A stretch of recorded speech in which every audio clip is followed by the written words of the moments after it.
Welcome to Anjali Upadhyay's YouTube channel. Let us discuss revaluation of assets and liabilities in admission of a partner. What is revaluation of assets and liabilities? Increase or decrease in the value of assets and liabilities on reconstitution of a partnership firm is called as revaluation of assets and liabilities. First of all, let me explain you about what is reconstitution. Reconstitution means recreation, we can say. In an old partnership firm, suppose there were two partners, and if they want to add one more partner in the business, that means if suppose there is an admission of a partner, then it is called as reconstitution of a partnership firm. Suppose one partner want to leave the partnership firm, so suppose there is a retirement of a partner, then also it is reconstitution. On death of a partner, the partnership firm will get reconstituted. So with a change in the number of partners, the partnership firm gets recreated or reconstituted. Another thing is, if suppose there is a change in the profit sharing ratio, then also the partnership firm will be reconstituted.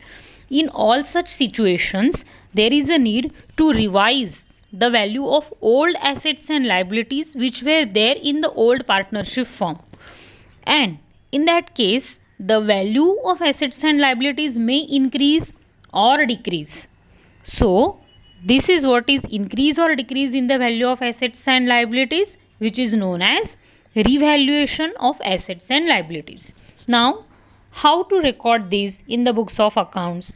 Revaluation account is opened to show increase or decrease in the value of assets and liabilities. And then, as there is increase in the value of assets and liabilities, there may be a profit or a loss, and that is what is called as profit or a loss on revaluation. Whatever is the profit or a loss on revaluation, in case of admission of a partner, that profit will be distributed only among the old partners, and that is in the old profit sharing ratio. In this lecture, we are discussing revaluation of assets and liabilities on admission of a partner. That's why I am telling you that if there is a profit or a loss on revaluation, then that profit or a loss will be distributed only among the old partners in the old profit sharing ratio. Let us see how to prepare a revaluation account. Like any other ledger, revaluation account will have two sides, debit side and a credit side.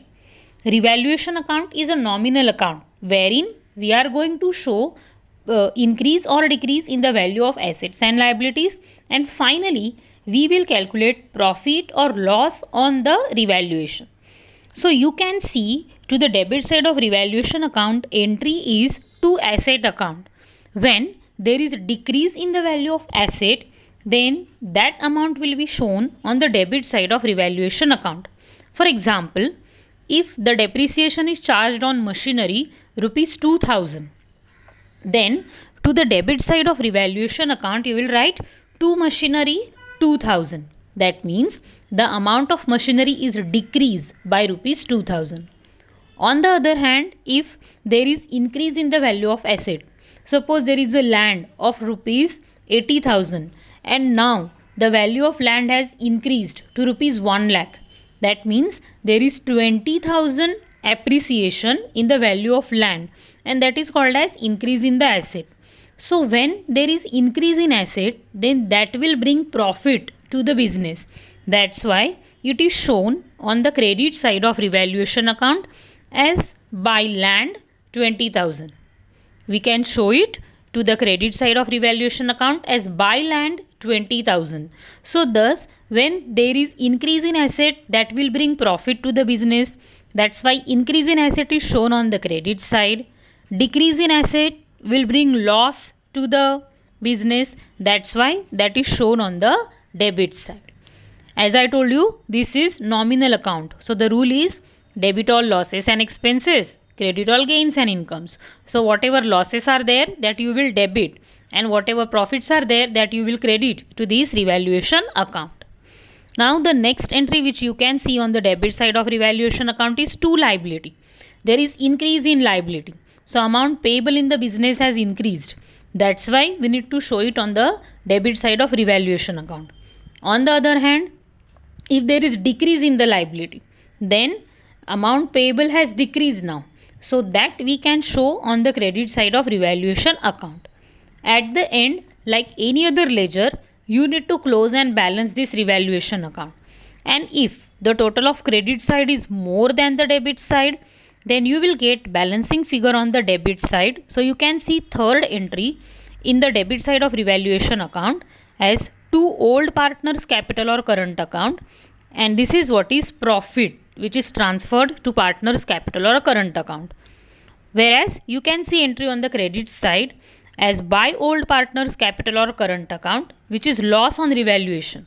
And how this loss is calculated? If the total of debit side is more than the credit side, then the balancing figure will be on the credit side, and that balancing figure will be revaluation loss.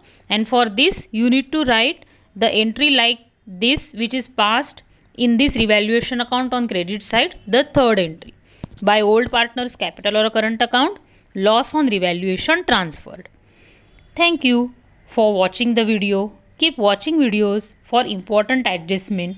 Please like, subscribe and share the video.